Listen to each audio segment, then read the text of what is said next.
Hi everyone, this is Galen Martling. Today I have a masculine card. It is a fun card. I'm using tools for stamping, and so I'm using from Unity Stamp Company Best Tool in the Box. It is a really fun kit. I'm also using Buffalo Plaid background stamp.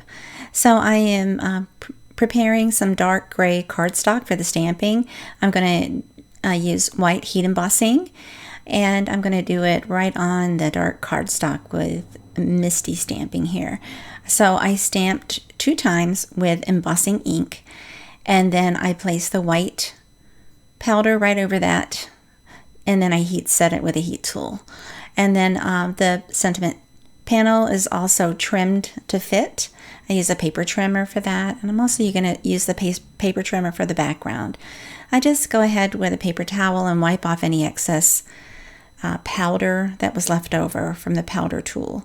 So I chose coordinating ink for the stamping. I stamped this 3 times in the same sort of a dark gray ink, and I am ink blending this. Now you can bypass the ink blending and just stamp right onto color cardstock if you want.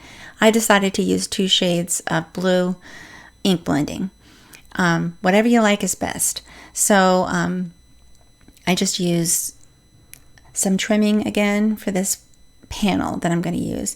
So I die cut that in a wonky shape. I'm going to use both of these pieces eventually. For now, I'm just using one. And then to finish the card, you just layer it all. I added foam tape to that wonky panel there in the sentiment and glued on a heart or 2 hearts just for accent. Thanks so much for watching. Please take a moment to subscribe and have a wonderful day.